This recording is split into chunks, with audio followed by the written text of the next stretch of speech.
Hey guys, it's Sharon from Digital Nomad Quest, and today we're going to go over 7 money mistakes that will keep you poor. Now, if you guys are new to this channel, welcome. I'm all about teaching you how to build passive income, become financially free, and design your best life. So if you guys are interested in that, make sure to subscribe and hit the bell button to be notified of my latest videos. The reason why I wanted to make this episode today is that I've seen people around me make these types of money mistakes before. I've seen people regret their money decisions, and it just is so useful to learn these things ahead of time. By learning these money mistakes ahead of time, you can really start being aware and making sure that you're building wealth over time and minimizing the chances of making these money mistakes. Now, if you've made any of these mistakes before, it's okay. Don't beat yourself up because it's all a journey. Everyone's personal finance journey is personal. That's why it's called personal finance. And we're not here to judge. We're not here to compare with one another. And this is all about making sure that we are living a life true to ourselves that isn't restricted by financial situations. So that's why this channel is here today. We're all trying to improve our personal financial situations. All right, now let's just get right into today's video. So number 1, you should not get store credit cards. So have you ever made a purchase at a store like Forever 21 or something like that, and the cashier asks you, would you like to save 20% off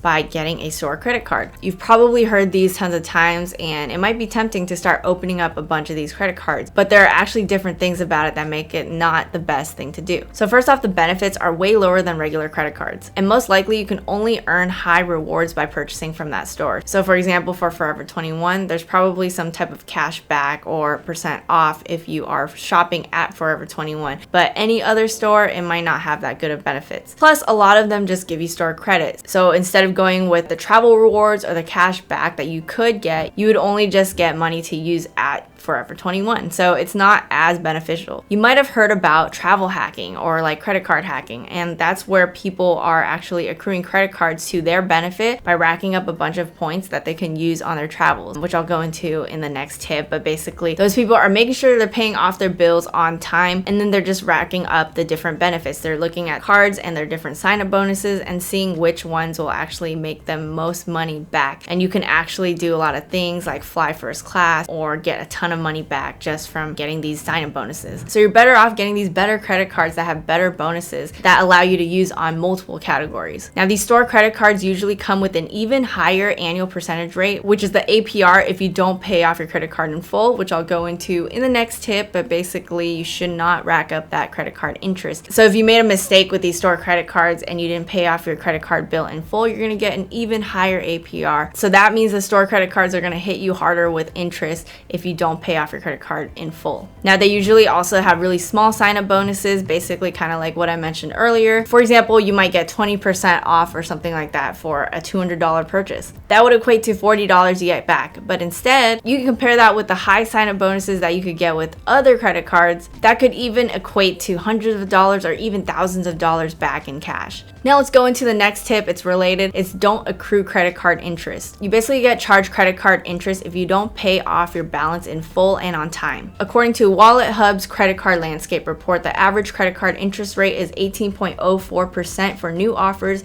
in Q2 of 2021 and 14.61% for existing accounts. Now that is super high, and you don't want to get in that situation where it becomes a hole that you're trying to dig yourself out of because you did not pay your balance in full. You'll keep getting charged interest and you have to keep paying that off, and it's going to be really difficult to get out of. And also, it's going to severely hurt your credit score. So again, you want to make sure you are always paying off your full balance on time. Number 3, you don't want to pay for bottle service every weekend. Especially when you're young, there's going to be that temptation. You want to go out every single weekend with your friends and you want to spend a ton of money on bottle service. I myself have been guilty of it, probably not the bottle service part, but I definitely go out a good amount of times when I was young. And every weekend out can cost so much money, right? You can spend $50, $100, but if you're buying bottle service, it's going to cost even more. On webrestaurantstore.com, they mentioned depending on the location of your business, bottle service can be anywhere from $300 for a small club up to $7,500 for a well-known club in a big city. And then in an article by Thrillist, they mentioned that the minimum price for bottle service at the Las Vegas Club XS, for example, starts at $3,200 and the highest starts at $10,000. So even splitting this with friends is going to be a high amount. The markup on bottle service and drinks in general is just going to be so high. And it gets even worse if you're going to do that every single weekend.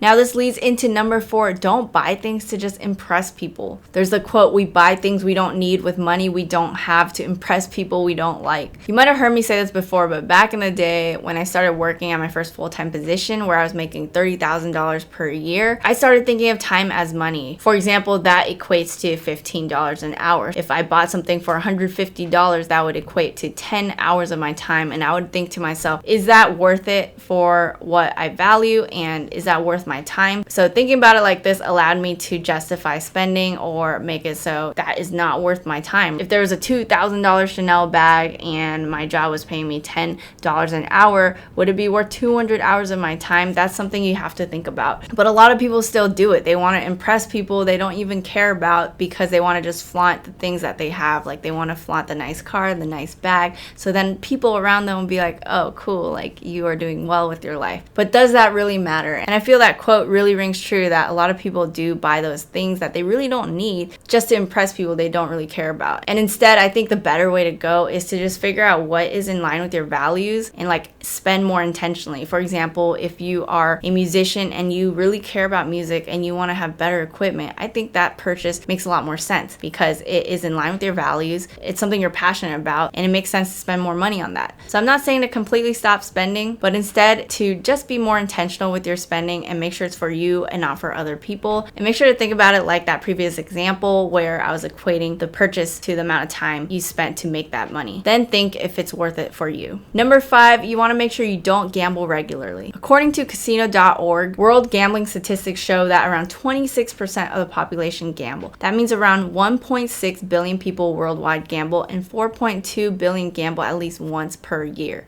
No matter what, casinos exist because the house always wins, like they say, meaning that they have advantages that ensure that they're always going to profit off of you. And basically, the longer you play, the more you normally would lose more money. So once in a while, I think it's okay if you're just trying to go have fun or whatever, but know that it's not a vehicle to make money or grow your wealth. Basically, if the house always wins, you are more likely to lose in the long run. All right, number 6 is don't invest outside of your risk tolerance level. So you want to be prepared because there are no guarantees. I would say investing is more about the mix of your portfolio versus just picking the hottest stock. It's more about making sure your portfolio is diversified and matching your risk tolerance level. So the more risk tolerant you are, you might make your portfolio a little bit more higher risk, higher reward. Maybe you are in the wealth accumulation phase and you're more about that versus the wealth preservation phase. And I've known some people who have over leveraged, for example, even in real estate, and they've lost a lot of money because the market turned. And you want to make sure that you are not over leveraging. You're making sure you are comfortable with how much you are risking. You can sleep well at night because you never know what's going to happen. So mistake number 7 is don't not invest. Investing allows you to put your money into vehicles that have the potential for stronger rates of return. I like to look for safer long-term investments, for example, in ETFs like QQQ or SPY or index funds like Vanguard, because they basically include a basket of stocks. It's not just investing in one. And I also like to make sure I diversify my portfolio, so I invest in also real estate as well as stocks and even crypto. So having a solid mix makes it so that you're not just putting all your eggs in one basket. Then if anything happens to it, you still have other types of investments to balance it all out. But again, if you're investing, make sure you're doing your due diligence. Don't just invest blindly. You want to make sure you're doing your research beforehand so you're not just investing in whatever everyone else is investing in. You got to make sure you do your own analysis and actually believe in what you're investing in. But again, investing does come with risks. I'm not a financial advisor. Make sure you do your own due diligence. Now, I hope you guys enjoyed this episode on different money mistakes that people make.